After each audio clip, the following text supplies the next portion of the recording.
It was her first evening in Sabi Sands, and the bush had just begun to soften into that blue velvet hour between day and night. Lanterns glowed along the wooden walkways. Insects hummed. Somewhere in the distance, a hyena whooped, the sound rising and falling like laughter that didn't quite reach the eyes. She sat on the deck of the main lodge with a glass of rooibos tea cradled in both hands, watching the silhouettes of knobthorn and marula trees darken against the bruised sky. To her right, a group of younger guests scrolled through photos on their phones, arguing over which lion sighting had been best. To her left, an older couple whispered in German about dinner, speaking in the familiar rhythms of a long marriage. Anna listened to none of it. At 62, she had grown practiced at moving through crowds without being part of them. She had spent most of the last year wrapped in a kind of quiet afterglow of grief, ever since her husband's heart had stopped on an ordinary Tuesday while he was changing a light bulb. They had talked for years about coming back to Africa one day to see leopards again, to sit in an open vehicle and feel the wind and dust on their faces. One day had run out. So she'd come alone. Her gray hair was cut short now, practical. Her hands, once busy with her little art studio in Hamburg, were stained only with tea and sunblock instead of paint. In her suitcase were a stack of sketchbooks and a pencil case, but she'd not yet found the courage to open them.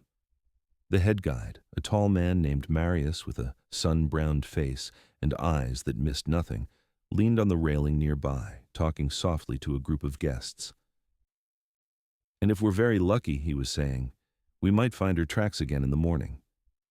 "Her?" one of the younger guests asked. "Who's her?" Marius smiled, the lines at the corners of his eyes deepening. "The white lady," he said. "A pale leopard female that passes through our traversing area from time to time. Not albino. Her eyes and skin are normal. Just light. Her coat is the color of old bone. She's very shy, very clever. We've only seen her a handful of times in the last 5 years." A ripple of excitement ran through the group. "Do you have photos?" someone asked. "A few," Marius said. "Mostly blurry. She doesn't like cameras." Another guide, a woman named Thandi with a soft musical voice, joined them and added, "Some of the older trackers say she's a good omen, that when she appears, something important is about to happen." They laughed. The story slid into the evening like spice, colorful, intriguing, easy to dismiss. But Anna filed it away in that quiet, attentive place inside her that had always listened more deeply to stories about wild cats than anything else. She had seen a white lion once, in Kruger, 20 years earlier. The memory sat in her mind in crisp detail. The way the young male's pale coat had glowed in the early light, the way he had looked up at their vehicle without fear or hurry, as if they'd happened to meet in his corridor and he was too polite to comment on it. Her husband had squeezed her hand so hard that day she'd thought her bones would crack. "Can you believe we're seeing this?" he'd whispered. "What are the odds?" Now, the white leopard story folded itself neatly beside that memory, unreal and stubbornly vivid. She went to bed that night in her canvas-walled tent to the sound of crickets and distant lions, and dreamed of pale shapes moving silently through dark grass. The next morning dawned with a cool, soft mist lying low over the river. The guests gathered sleepily at the vehicles, hoodies zipped, fingers curled around steaming cups. The sky was streaked with pink and gold. Birds called from the treetops. Anna climbed into the back row of Marius's vehicle, settling her camera bag at her feet more from habit than any real urge to use it. "Today we look for the white lady," one of the younger guests said, half joking. Marius smiled as he turned the key. "We can look," he said. "She will decide if we see." They drove for hours, winding along sandy tracks, stopping to watch a herd of elephants move like gray stones through the bush, pausing to listen to the deep bark of a distant kudu alarm. They found fresh leopard tracks, a female with cub, judging from the smaller prints alongside hers, pressed into the damp sand of a riverbed crossing. Anna's heart quickened at the sight of them. Her hand went instinctively to the pocket of her jacket where she kept a small, smoothed stone her husband had once picked up on a trail in the Drakensberg. They followed the tracks for a while, the tracker perched on the front seat, reading the sand like a book. But the morning warmed, the wind shifted, the tracks blurred into nothing where the leopard had cut across rocky ground. "Another day," Marius said philosophically. She is telling us no, not now. They drove back to camp for a late breakfast, full of dust and birdsong, and that particular mix of satisfaction and hunger that came from hours in the bush. The extraordinary thing didn't happen that day. It happened that afternoon, when almost everyone else was busy being ordinary. After lunch, most of the guests retreated to their tents for naps or showers. The heat settled over the reserve like a heavy blanket, pressing the insects into a quieter, buzzing rhythm. The river below the lodge shrank into shining pools between stretches of exposed sand. Anna couldn't sleep. She sat on the deck of her tent with a book open in her lap, unread, and watched a pair of vervet monkeys argue over a patch of shade. Her thoughts wandered back to Hamburg, to the silent white-walled apartment where she hadn't yet packed away his shoes, back to the old metal-top table in her studio where her last unfinished Leopard painting still stood, half cruel, half magnificent, waiting for a hand that had gone elsewhere. She was so deep in those thoughts that at first she didn't notice the change in the air. It was subtle, a tightening, a hush that fell over the birds. The monkey on the branch nearest her froze, then slipped away without a sound, body low, eyes wide. A small shiver walked up the back of her neck. She lowered the book and listened. At first, she heard nothing unusual. The buzz of insects, the murmur of the river, the creak of the wooden deck as it cooled. Then, on the sandy track that led away from her tent toward the far edge of camp, a guinea fowl shrieked in alarm. Another answered, then another. The shrieking cut off abruptly. Silence rolled in, thick and strange. Anna's fingers tightened on the book's spine. She leaned forward in her chair, heart suddenly thudding. The rational part of her brain reminded her that this was a fenced camp, that animals rarely came in during the heat of day, that she should call for a guide if she was worried. The quieter part of her, the part that had learned to listen to the unseen currents in the bush, told her to stay still. From the shade of a thicket beyond the last tent, something moved. At first, it looked like a piece of the light itself had broken loose and begun to flow. Then, it stepped fully into view. Her breath left her in a small, involuntary sound. The leopard was real. She was about 2/3 the size of a male, sleek and powerful, her muscles shifting under her coat like water under snow. But the most remarkable thing about her was not her shape. It was her color. She was white, but not the stark, pristine white of paper. Her fur was the soft, yellowed shade of bone that had lain in the sun, patterned with faint, ghostly rosettes, shadows of spots that hadn't quite darkened. Her tail flicked slowly, the tip a pale brushstroke. Her eyes were not red or pink, as an albino's would have been, but a clear, sharp amber. She stood on the sandy road, maybe 20 meters away from Anna's deck, and looked straight at her. Anna's world shrank to that gaze.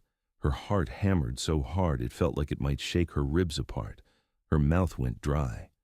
A part of her wanted to scramble backward, to bolt for the safety of the tent and zip the canvas shut. But the leopard's body language was wrong for a hunt. Her head was up, but not low in stalking posture. Her muscles were tense, but not coiled to spring. She looked uncertain. Then Anna saw the second shape. At first she thought it was something the leopard was carrying in her mouth, a bundle of fur uneven and too small. But as the white leopard stepped forward, a tiny spotted head wobbled and lifted feebly. A cub. It dangled from her jaws, held delicately by the scruff. Its fur was not white, but smoky gray with dark, tight rosettes still fuzzy with baby fluff. Its limbs hung limp, one back leg at a strange angle. Its eyes were squeezed shut, as if the midday brightness hurt. The leopard padded closer. Anna's hand tightened around the arm of the chair until her knuckles turned white. This was wrong. Every documentary she'd ever watched, every guide she'd ever spoken to had made it clear. Leopards chose hidden places for their dens, thickets, rocky crevices, riverbank holes. They kept their cubs away from open tracks and especially away from the smell of humans. Yet here, this ghost-colored mother was, walking straight toward a tent in a tourist camp, carrying her fragile, injured-looking cub. As she drew nearer, Anna could see that the cub's hind leg was swollen, twisted. Dried blood matted the fur around it. Its tiny chest rose and fell too fast, ribs fluttering like wings. "Mein Gott," Anna whispered under her breath. Oh no. The leopard stopped at the base of the deck steps. They were separated by maybe 15 meters, and one low wooden railing. It felt like nothing. The cat placed the cub gently on the sandy ground. The little leopard tried to shift, but its injured leg dragged uselessly. It let out a thin, rasping mew that clawed at Anna's insides. The mother stepped back half a pace and looked up at the woman on the deck. The world seemed to tilt. For a second that stretched like pulled wire. They just stared at each other. One tired human with a life full of invisible scars, one wild animal with a rare pale coat and a wounded child. There was no way, Anna knew, that the leopard understood what a tourist was. No way she could know that the woman on the deck had once volunteered at a small animal clinic in her 20s, that she had steadied the legs of countless frightened dogs while the vet stitched them up, that she had held her husband's hand as the paramedics tried and failed to restart his heart. And yet, looking into those amber eyes, Anna felt something pass between them that had nothing to do with reason. The leopard glanced once at the cub, then back at Anna. It was almost as if she was pointing. Anna's throat went tight. Behind her, the sliding door to her tent stood half open. The radio inside, clipped to the wall, was just out of reach unless she stood and stepped away from the deck edge. Any sudden movement now, anything that looked like aggression or panic, could trigger the leopard's instinct to defend her cub. She forced herself to breathe. "Okay," she whispered, though no one could hear. "Okay, I see." Slowly, very slowly, she slid one hand off the chair arm and let it dangle by her side. She did not stand. She did not lean forward. She just moved one finger at a time, signaling to her own body that it was allowed to do something other than freeze. The leopard's ears flicked, tracking the movement. Her tail twitched. Anna kept her gaze soft, not locked in a direct stare.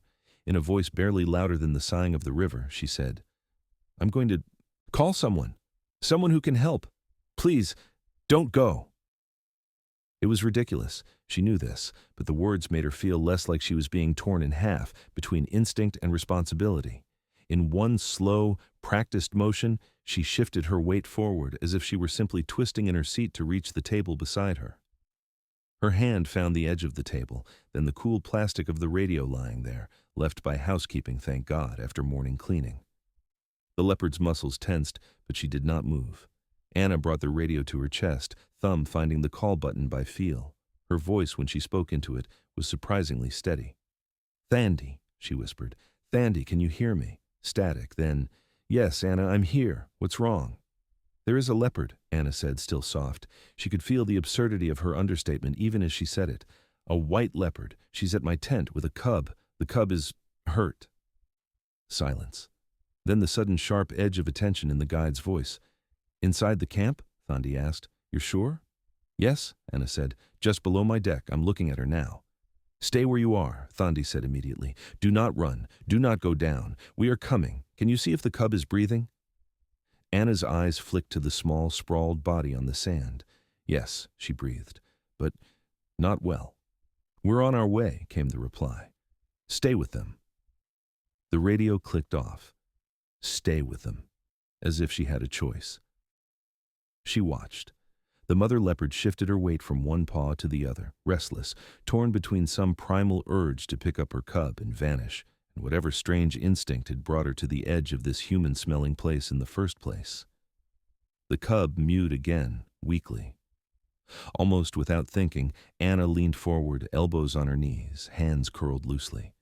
Her own body posture softened, mirroring the non-threatening curve she had seen experienced trackers adopt around nervous animals. "There, little one," she murmured, the words in German slipping out before she could translate. "Halte durch. Just a little longer." Minutes stretched. The heat pressed down. Then, somewhere behind the tents, there came the low growl of a diesel engine, quickly cut off. Footsteps thudded along the wooden walkways. Muffled voices, urgent, controlled. Thandi appeared first, coming from the main path at a slow, deliberate pace, her radio clipped to her belt and her hands held low, invisible.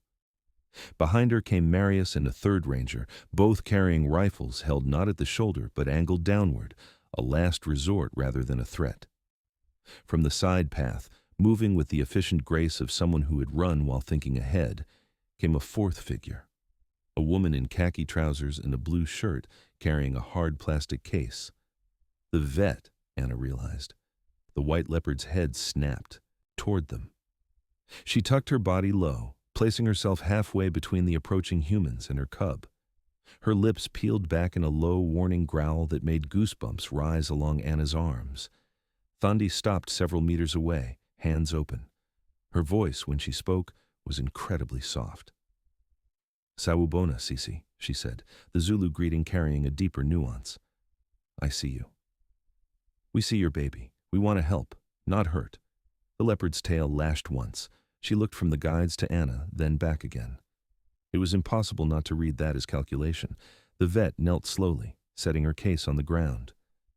"Distance is tight," she murmured, "but I can dart the cub from here without hitting her. We can't risk missing."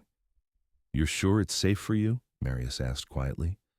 "No," the vet said, and in another context it might have been darkly funny. "But leaving that cub like this is not safe either."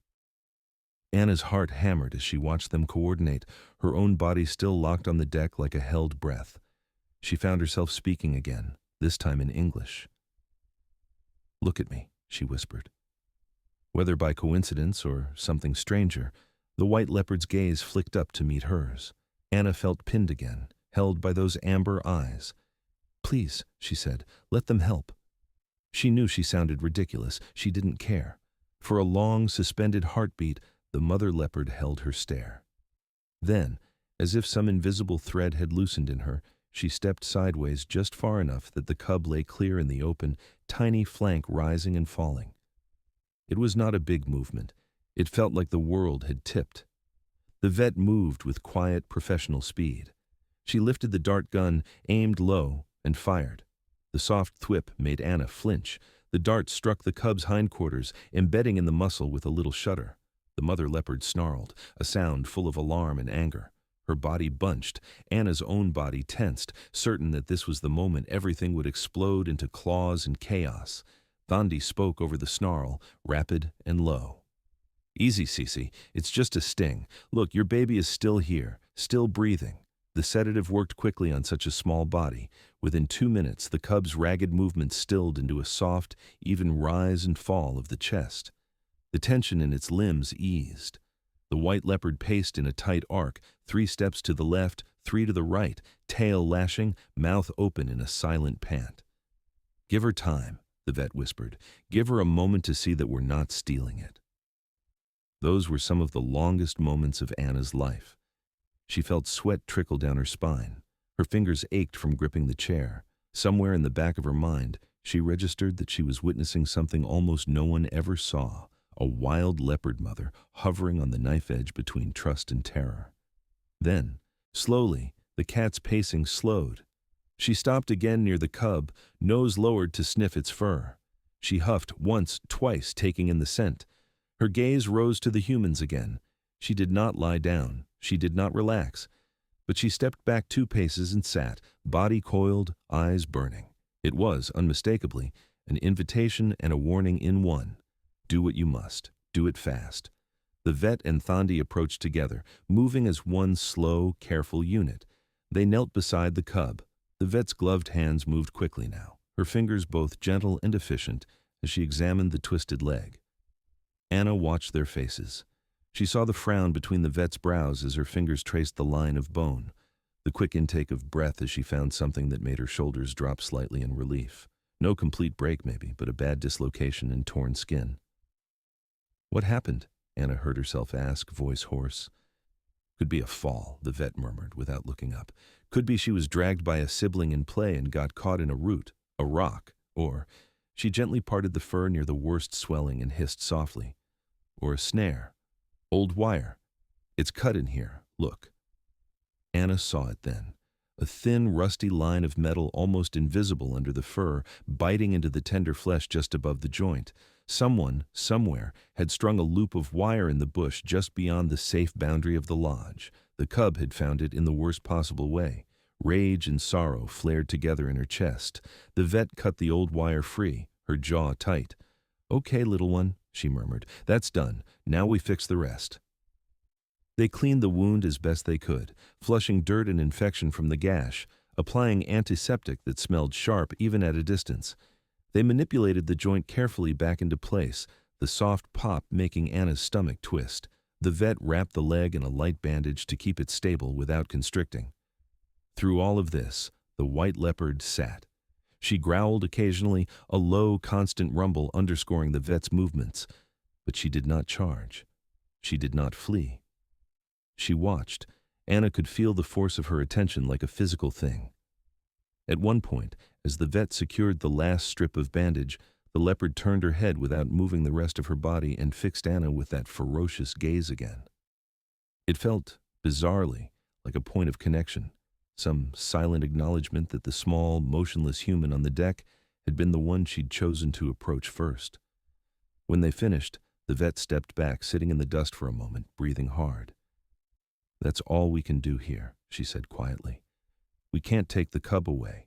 If we remove it, there's a good chance she'll abandon it. We have to trust her now." "How long will the sedation last?" Marius asked. "Not long," the vet said. "An hour, maybe less, enough to give the leg a chance to stay in place when she moves it. Whether it heals, that's up to the bush." They retreated together, step by slow step, back toward the path. They did not turn their backs until they reached the first tent, then melted away among the canvas and wood and human smells. For a while, Anna couldn't move. She sat and watched the white leopard sitting and watching her cub. At last, when the shade had shifted and the air grew a fraction cooler, the cub stirred. Its paws twitched. Its mouth opened in a silent mew. The mother was at its side in an instant. She licked its face, its sides, its injured leg, careful around the bandage. The cub flinched, then relaxed under the rasp of her tongue. After a few minutes of this, she took it gently in her mouth again, feeling the new stiffness of the bandage with a frown-like knot between her eyes. The cub's injured leg dangled, but not at such a grotesque angle as before. The leopard paused. For a heartbeat, her gaze rose once more to the woman on the deck. Anna, without thinking, lifted her hand very slightly in the air, palm outward. It was a small, helpless gesture that meant nothing in the language of leopards and everything in the language of humans. "Thank you for letting us try." The white leopard held that image for a second. Then she turned and vanished into the brush, carrying her bandaged cub back toward the world that existed beyond fences and tea mugs and canvas walls. When the last flick of her pale tail disappeared, Anna's body finally remembered that it was allowed to move. The shaking started in her legs and moved upward, a fine, uncontrollable tremor. She pressed her palms into her thighs, breathing hard. In all her years of loving wild cats, from paintings and documentaries and a handful of guided safaris, she had never imagined anything like this. That night, word of what had happened spread through camp in quiet, stunned conversations. The other guests asked her to tell the story again and again at dinner, their eyes wide, their voices hushed. "You're so lucky," one of them said, "to be chosen like that." Lucky. The word felt strange on her tongue. On the one hand, yes, what were the chances that she, of all people on this particular day, would be sitting alone on that deck when a white leopard decided to bring her injured cub into the camp? On the other hand, lucky felt too small for what it had felt like, sitting there with her heart in her throat, caught between terror and a fierce, helpless need to see that tiny life survive. Later, alone in her tent, she drew for the first time in months. Her hands moved almost of their own accord, pencil scratching across paper as she tried to capture the angle of the leopard's head, the hollow between her shoulders, the way her eyes had looked when they met Anna's, ancient and new at the same time. In the following days, the guides searched. They drove near the boundary where the vet suspected the snare might have been. They found an old rusted loop of wire tangled in a bush not far from camp and removed it. They scanned sandy patches for the delicate imprints of small leopard paws. For a while, there was nothing. Then, 3 days after the encounter at the tent, Thandi found tracks. She showed them to Anna in the dust of a dry stream bed, 2 sets of prints, one large, one much smaller, moving together across the sand. The smaller ones were uneven. "The little one is still limping," Thandi said quietly, "but moving." No blood drops on the ground. That's something. They caught a glimpse of them once at sunset, two pale shapes slipping between the knobs of a gnarly marula tree and disappearing into thicker bush. The cub's rosetted flank flashed briefly as it hopped, stumbled, then corrected itself. The mother paused long enough to look back at the vehicle where Anna sat, then was gone. It was enough to convince the vet that the injury might heal. Not perfectly, perhaps. The cub might always carry a slight hitch in its step, an unevenness that would mark it as the one that had almost been lost, but it would live. That fact settled in Anna's chest like a small, warm stone she could curl her hand around when the world felt too thin. Her originally planned week at the lodge became 10 days. "I don't want to leave yet," she told Marius, half apologetic, when she asked to extend. "It feels like their story isn't finished." He nodded, as if that made perfect sense. "Sometimes the bush asks us to linger," he said. "When we can, we should listen."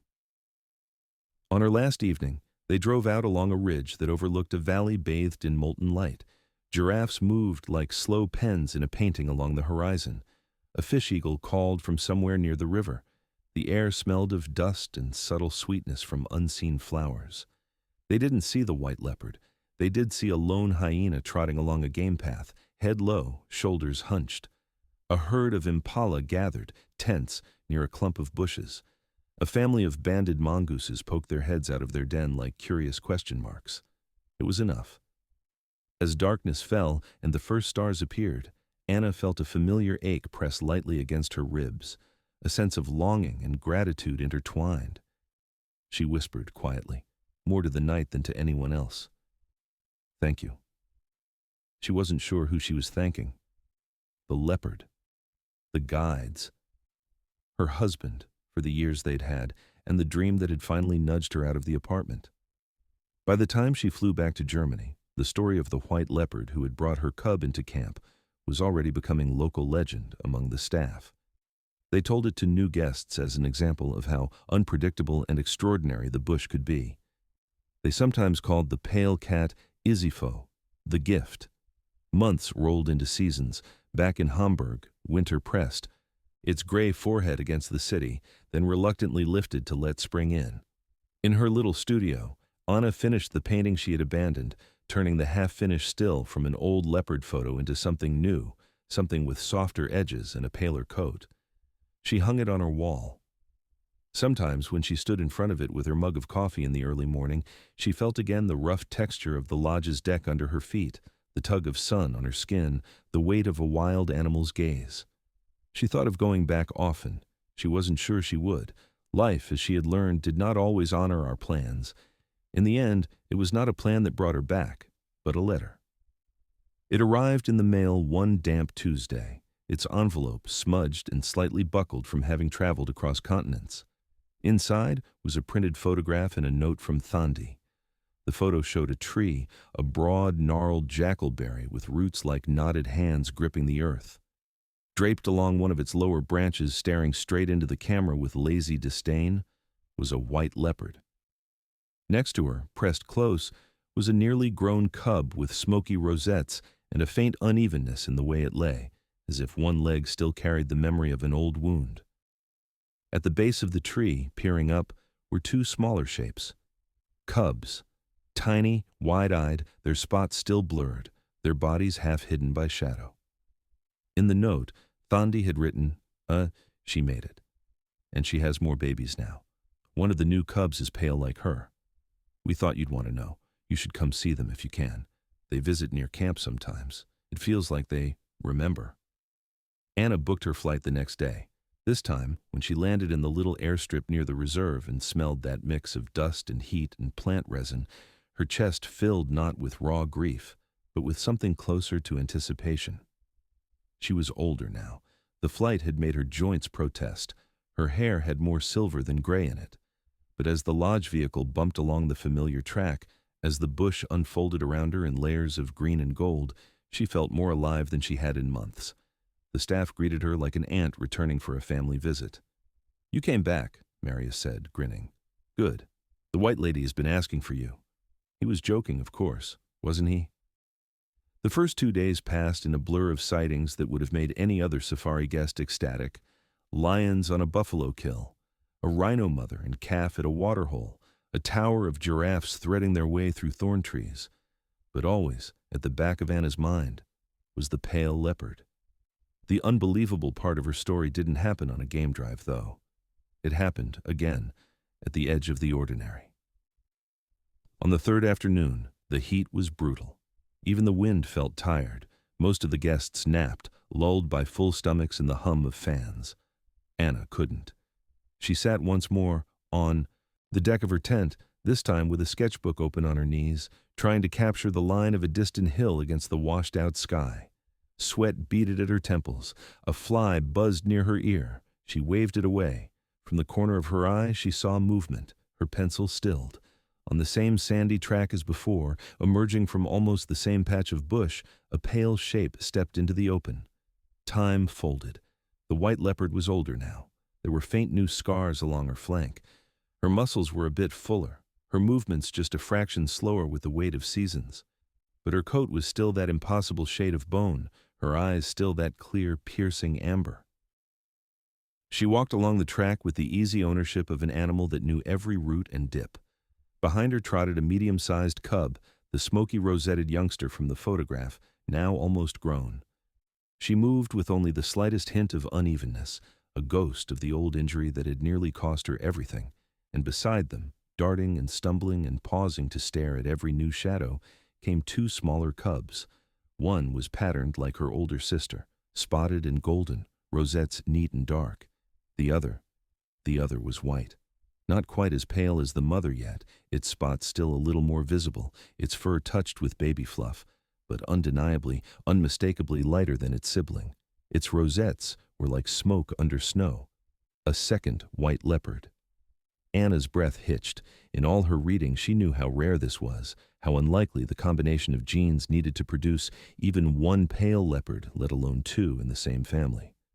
For a moment, her rational mind insisted she was misseeing, that the light was playing tricks, that dust on her glasses was washing out the cub's color. Then, the little white cub tumbled into a sunbeam and rolled, paws in the air, and the light caught its fur in a way that erased all doubt. It was like watching a living piece of that old painting step onto the world. The mother leopard walked straight toward the tent. Anna's hands began to shake, the pencil slipping against the paper. "Again," she whispered, "you're doing this again." This time there was no injured cub limp in her jaws. All three youngsters moved on their own feet, darting between her legs, bumping into each other, occasionally stopping to sniff at invisible scents on the ground. She reached the foot of the deck steps and stopped. She looked up. Her gaze met Anna's with that same unreadable intensity. But this time, there was something in it that didn't feel like desperation. It felt, Anna struggled for the word, like presentation.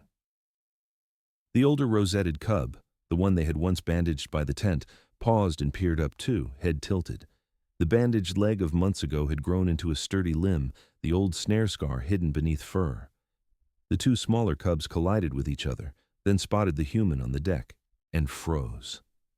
For a heartbeat, 4 pairs of eyes flashed up at Anna. Amber, amber, amber, and a slightly lighter shade in the little pale cub. She laughed once, softly, tears in it. She didn't move. She didn't call anyone this time. She simply sat, heart pounding, and bore witness. The white leopard stood there for a few long breaths. She did not set her cubs down as she had before.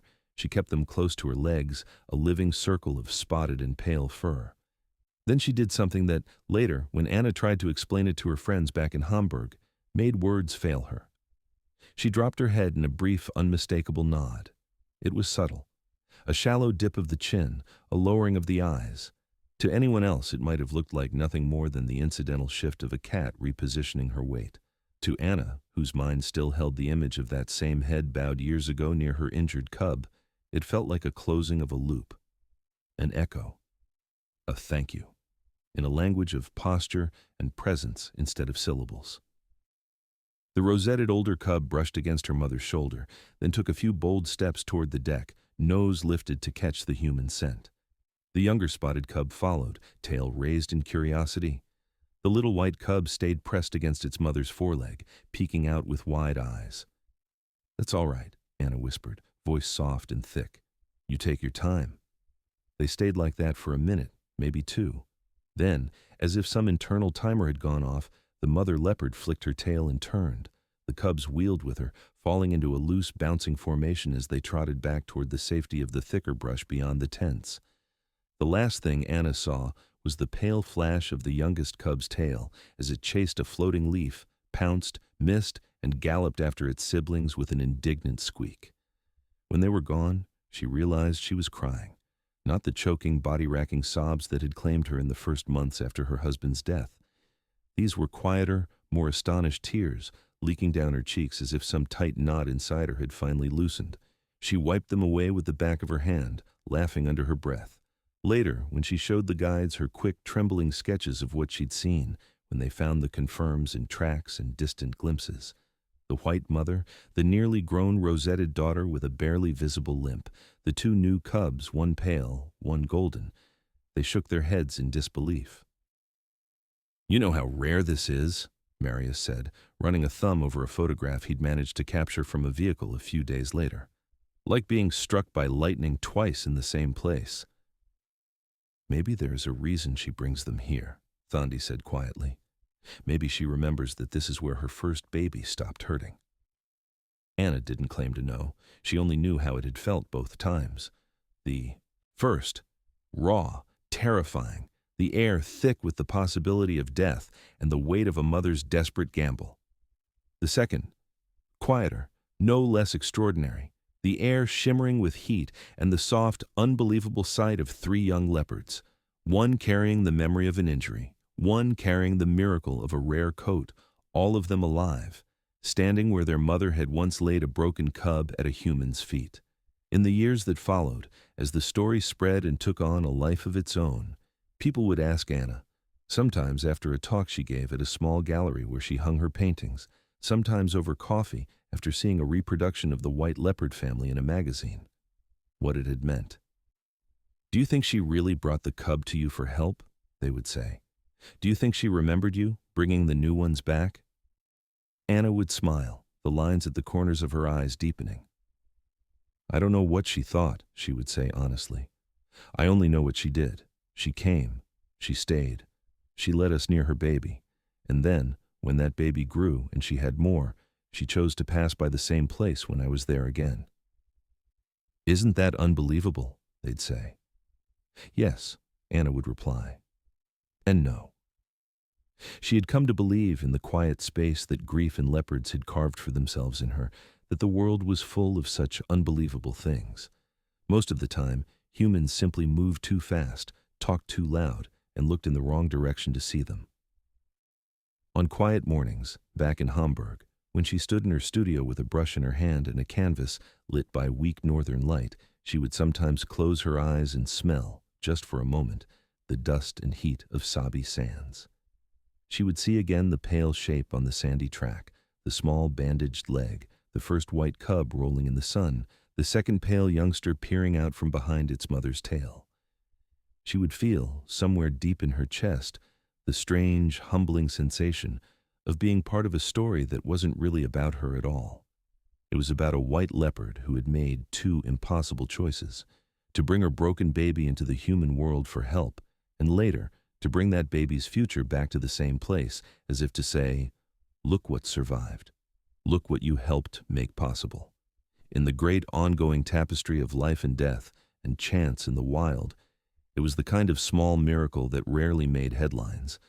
But for the woman on the deck, and the rangers who stood beside her, and the pale cats that moved like moonlight through a world of shadows, it was everything.